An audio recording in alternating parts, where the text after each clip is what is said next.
Assalamualaikum warahmatullahi wabarakatuh. Saya Siti Dwisniar dari Lokal 3B akan menjawab soal filsafat pendidikan. Baiklah, nomor 1 bagian yang A.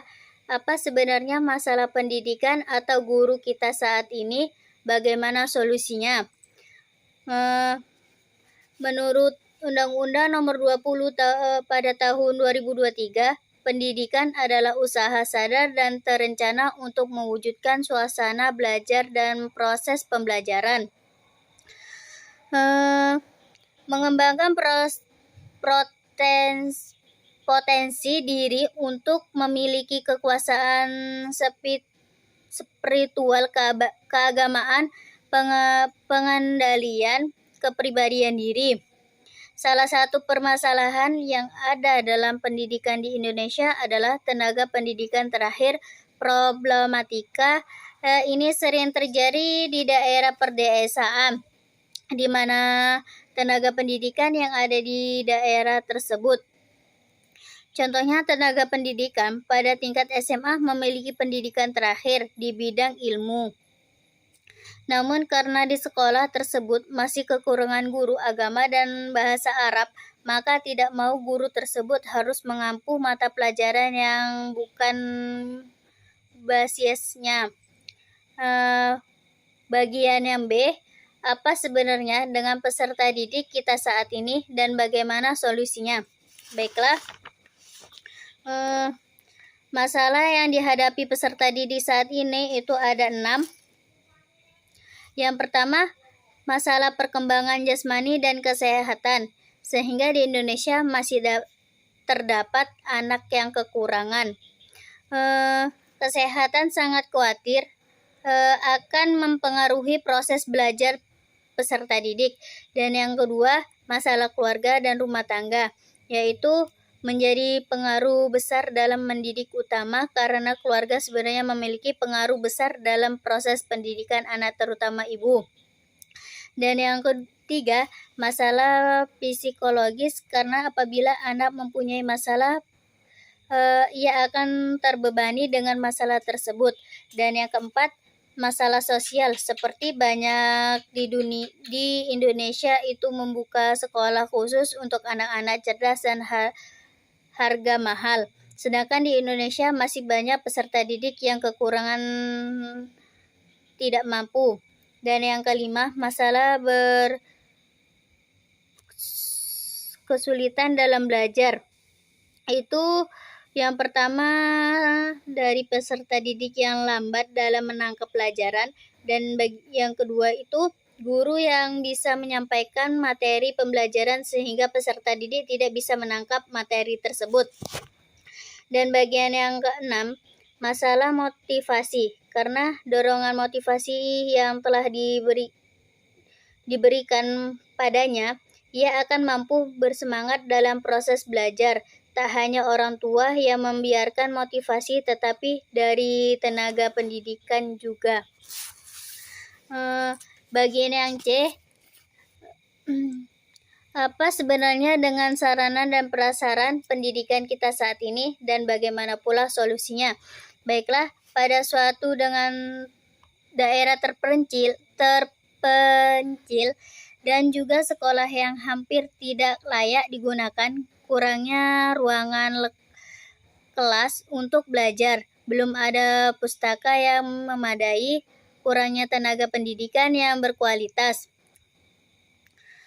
Itu ada 2.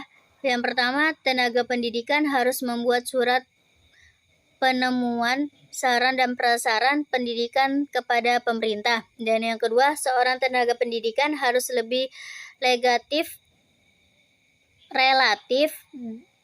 dalam mengambil cara lain dalam melakukan pembelajaran dan perbanyak praktek seperti diskusi dalam kelompok dengan keterbatasan sarana. Dan yang soal yang bagian D, Apa sebenarnya dengan kurikulum pendidikan kita? Mengapa selalu berubah? Jelaskan. Baiklah, kurikulum digunakan untuk mencapai tujuan dan sarana pendidikan yang bermutu. Kurikulum yang di Indonesia ini ganti materi, maka ganti kurikulum. Masih ada tenaga pendidikan dan peserta didik yang belum memahaminya. Namun jika tidak ada perubahan, kita akan tertinggal dalam segi pendidikan, kemajuan teknologi dalam informasi, perubahan yang pasti ada karena setiap tahunnya akan mengalami evaluasi. Baiklah, yang bagian yang D, jelaskan yang E. Jelaskan pula masalah-masalah lain yang menurut Anda penting dan menjadi penyebab rendahnya kualitas pendidikan kita, serta solusi konkretnya. Baiklah, kurang kesediaan dan pendidikan. Pemerintahan telah menyusun rencana pendidikan gratis dan program bagi belajar 12 tahun untuk mengatasinya. Namun, permasalahan pendidikan di Indonesia terkait dana ternyata tidak bisa selesaikan semudah itu, disebabkan karena dana program pendidikan yang tidak tersedia secara merata. Belum lagi menurut HSBC Global Corporate pada tahun 2019, di Indonesia merupakan salah satu negara dengan biaya pendidikan termahal di Indonesia. Baiklah, soal yang nomor 2, bagian yang A. Jelaskan landasan filosofisnya mengapa para pendiri negara kita merumuskan dan memilih Pancasila sebagai falsafat negara kita. Baiklah, Pancasila itu sejati adalah sebuah istilah yang berasal dari Jawa kuno yang berarti 5 dasar dan pertama kali dikenal oleh Ir Soekarno dalam sidang BPUPKI itu pada tanggal 1 Juni pada tahun 1945. Menurut beliau, Pancasila merupakan roh dan jiwa bangsa Indonesia yang melekat dalam diri bangsa Indonesia selama ratusan tahun. Namun akibat penjajahan bangsa asing, jiwa atau ruh itu bagaikan mati suri karena sengaja dikubur oleh pihak penjajah. Pancakarsa dan ketetapan tentang penegasan Pancasila sebagai dasar negara itu ada 4. Yang pertama berasal dari tradisi dan budaya bangsa Indonesia. Yang kedua, Pancasila ada saja bangsa di Indonesia. Yang ketiga, nilai-nilai terkandung di dalam diangkat dari pengalaman bangsa Indonesia. Dan yang keempat, Indonesia ditetapkan berdasarkan kesepakatan bersama dan para pendiri bangsa Indonesia. Baiklah, soal nomor 2 bagian B, jelaskan nilai-nilai luhur apa yang terkandung dalam Pancasila dan korelasinya dengan pendidikan nasional di Indonesia. Baiklah, sila yang pertama, yaitu ketuhanan yang Maha Esa, itu adanya kepercayaan dan ketakwaan kepada Tuhan sesuai dengan agama dan kepercayaan masing-masing. Dan bagian yang kedua, sila yang kedua, yaitu kemanusiaan yang adil dan beradab. Itu terdapat dalam sila kedua, bahwa Pancasila mengakui dan harus memperlakukan manusia sesuai harkat dan martabatnya sebagai makhluk Tuhan yang Maha Esa. Dan bagian yang ketiga, Persatuan Indonesia pada sila ini mengandung bangsa Indonesia harus mampu menempatkan unsur persatuan, kesatuan, serta kepentingan dan keselamatan bangsa dan negara. Dan sila yang keempat, kerakyatan yang dipimpin oleh hikmah kebijaksanaan, itu nilai-nilai bahwa kepada warga dan negara, masyarakat sekitar, manusia di Indonesia mempunyai kedudukan hak yang kewajiban yang sama sehingga tidak dapat apabila terdapat hendaknya memasakkan memaksakan kehendaknya kepada orang lain. Sila yang kelima, keadilan sosial yang bagi seluruh rakyat Indonesia itu menegaskan kebaikan pola sikap dan tidak bahwa bangsa Indonesia harus mengembangkan perbuatan yang luhur, mencerminkan sikap dan suasana kekurangan dan gotong royong. Bagian yang C, jelaskan bagaimana cara mengimplementasikan nilai-nilai Pancasila dalam dunia pendidikan di Indonesia. Baiklah, Pancasila berperan penting dalam lembaga pendidikan dengan membentuk landasan moral siswa atau mahasiswa. Nilai karakter tersebut terdapat pada sila-sila Pancasila dapat dengan mudah diterapkan pada kompetensinya. Memberikan dorongan agar peserta didik berusaha mengukir prestasi dan bakatnya, belajar dengan sungguh-sungguh untuk mengharumkan nama bangsa dan negara.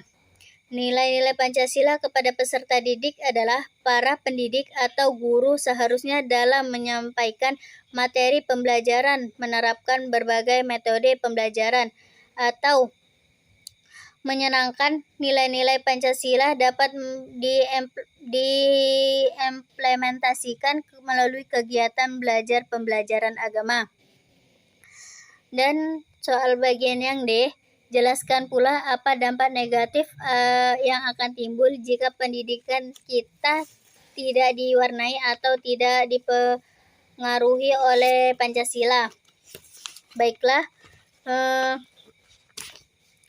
dampak negatifnya jika Pancasila tidak diterapkan dalam dunia pendidikan itu, maka bangsa kita akan kehilangan generasi-generasi muda yang dimiliki nilai moral dan budi luhur yang telah disiapkan.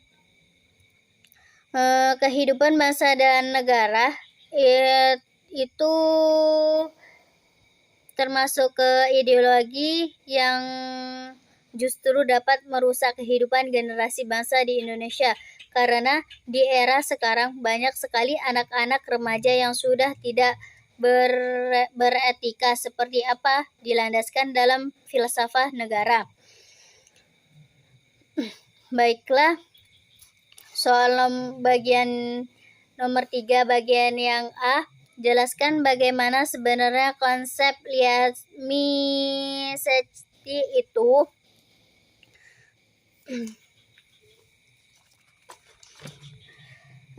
Istilah lianisasi menunjukkan pada kenyataan di mana warga masyarakat secara aktif dan pengalaman belajar di dalam setiap selah dan segi kehidupannya. Dalam hubungan ini bukan lagi warga masyarakat yang ditarik atau malah digiring-giring untuk mengikuti pendidikan suatu lembaga resmi.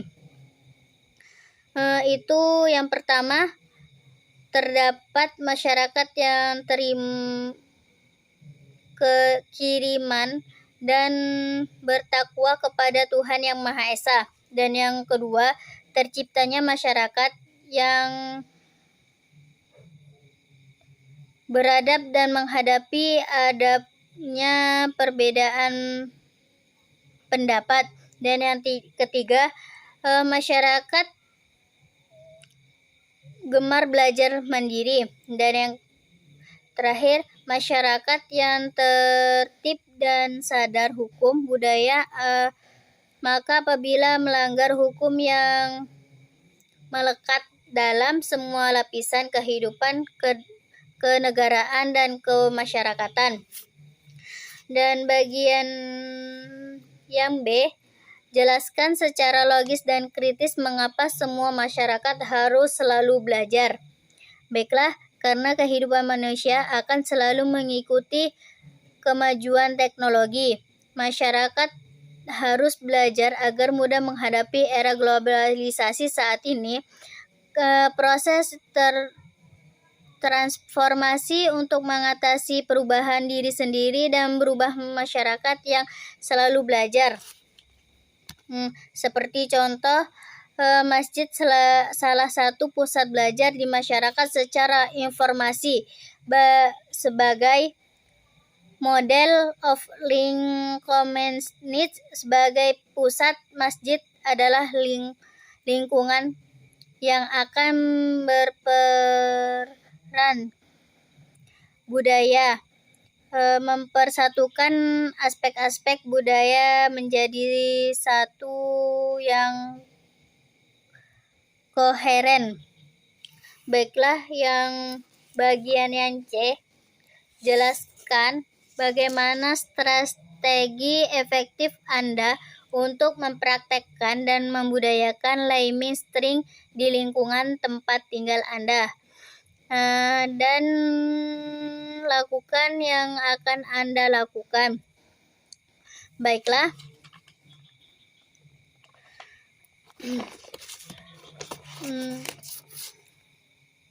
Di lingkungan kami telah diterapkan proses kegiatan belajar mengajar, seperti masyarakat yang di dalamnya terdapat ekskul seperti tata boga dan tata rias, dan kegiatan ini telah berlangsung pada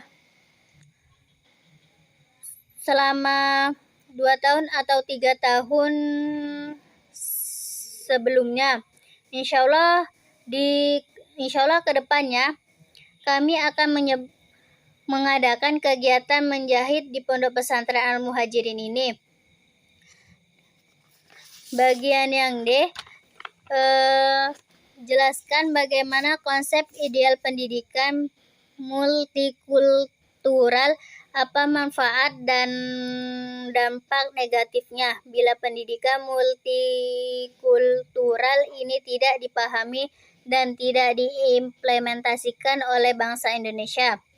Baiklah, setiap peserta didik harus diberikan kesempatan yang sama tanpa memandang perbedaan kondisi, baik suku, budaya, jenis kelamin, dan lainnya. Mereka berhak mendapatkan persamaan di semua aspek pendidikan. Manfaatnya, peserta didik yang memiliki berbeda dari siswa yang lain menjadi lebih percaya diri dalam interaksi dengan yang lainnya. Pendidikan multikultural juga mengajarkan peserta didik tentang bagaimana menghadapi konflik yang ada pada berhubungan dengan perbedaan tersebut, dan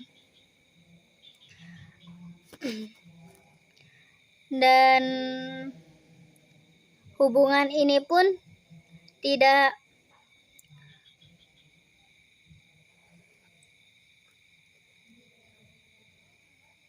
berlangsung kalau anak tersebut itu tidak